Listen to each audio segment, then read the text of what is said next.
Hi. Actually, I just started cleaning the house, and at this moment, I was supposed to be dusting the furniture and doing things like that. But something started happening, some process that I felt very important to come and share here with you. Um, I was chatting on the phone with someone who let me feel that there is some, as I see it, misconception, misunderstanding that I would like to share my view on that so that it might be helpful to others, because I will also describe the benefits of why we should see things differently, actually. Well, and I will talk here about self-identification, and I chose a name for this topic as "Don't blame yourself for your victories." Well, it sounds a bit contradictory, but I chose it with a purpose, of course, and I hope that in the course of my conversation you will understand why. To begin with this subject, I will bring to your attention such an emotion as anger. For sure, everyone has experienced it. You know what I talk about. Anger is quite a strong state which happens to us and makes us quite feeling lack of power. No, on the contrary, we are very powerful at that moment. We can break the dishes, we can throw things, we can hit the wall with our fists, we can shout, scream, we can produce lots of energy, but we don't have power to control that. This anger happens and makes us very useless, very small. But the thing is that we even don't notice that because we identify ourselves with anger. When we are angry, we don't know that anger is something happening. Anger is not me. We completely believe that I am the anger and I am angry. And what happens later is that after some time, we regret. We regret what we said, we regret what we did, we regret our behavior. So if you find it useful how I share my mind on this subject, you will be able to avoid situations that you regret later. Well, I just want to point out that actually anger is not us. Anger is something separate. Anger is just something arising. Like anything in life arises and disappears, life happens by this characteristic of appearing and disappearing. Same anger just happens, and then it passes away.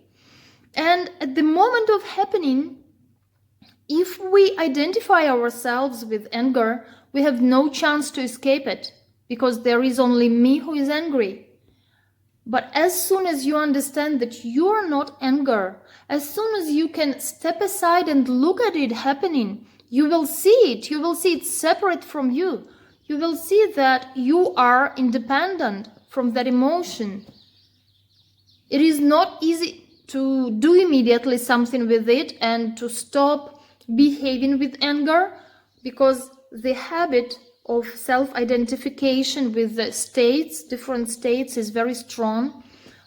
But already, as soon as you see yourself as not anger, but as someone who knows it, you get the chance not to regret later. You get the chance to avoid doing things which are controlled by the pressure of anger. Because the anger is so really powerful that it pushes you into all different crazy things.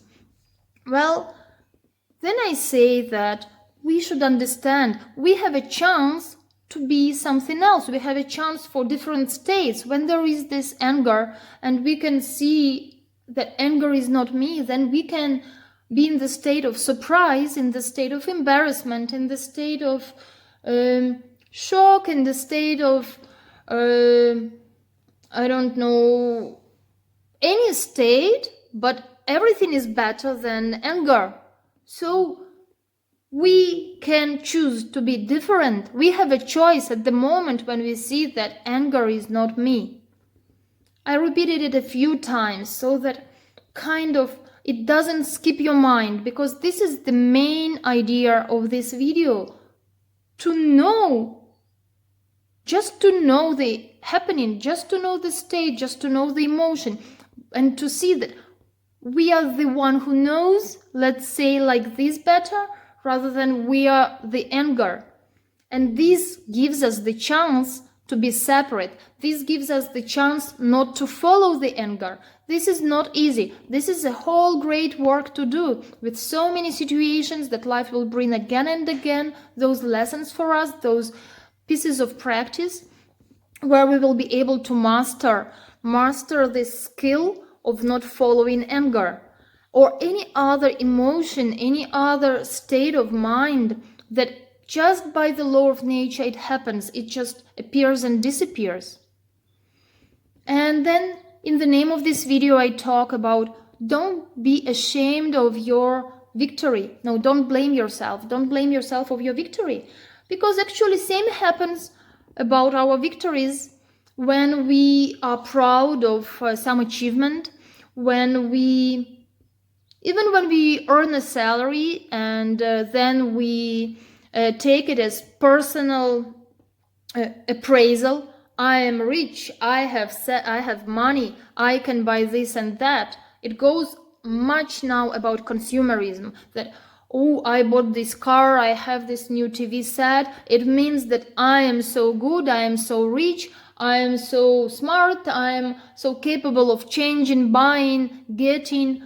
I am. Or even if like it's not only consumerism, you run a marathon and you're the winner, then I am good, I'm the successor, I'm the successful competitor, and so on. There is so much identification with what is happening, thinking, feeling that this is me.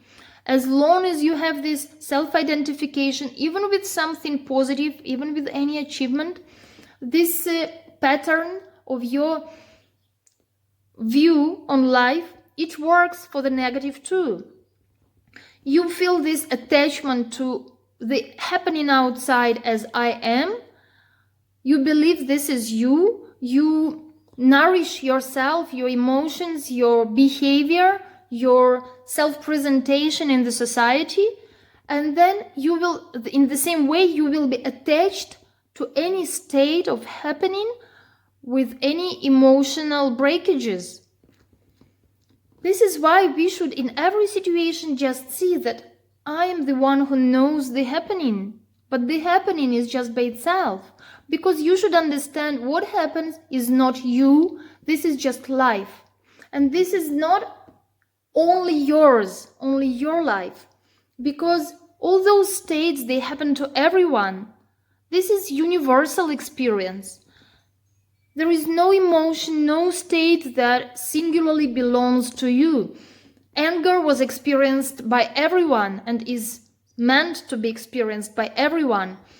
Happiness or disappointment or greed, anything is just experience. And we live this life to experience only. We shouldn't focus on someone doing something to us, against us, or something happening as we don't want it or as we want it. Then we feel attached to those actions or those producers of actions, and we don't have the freedom from these actions. We will always be rolled in those actions and always will feel regret after, or feel so much attached to some of the success that associate that this is my face, this is me, that when it passes away, as everything passes in the life, we will feel regret of it going away. This is why I say, don't regret your victory. Don't blame yourself for your victory, because actually either it is victory or something bad that we did, it is the same. It is the same attachment that we bear in us to life happening, to situations happening, to states coming. This is why victory or some loss is not different. This is why every time when we blame ourselves for having done something wrong, it is just the same as feeling proud of having done something very much successfully. So this is the idea that I hope can help you see things a bit differently, so that you can be free from following all different states coming, so that you can be free from identifying yourself with everything happening, that you can choose not to be everything that just happens, that just comes and goes. This can liberate you from that. Like this, you are not supposed to regret anything. You're not supposed to blame for anything. Like this, I believe your life will be more balanced. And that is it for now.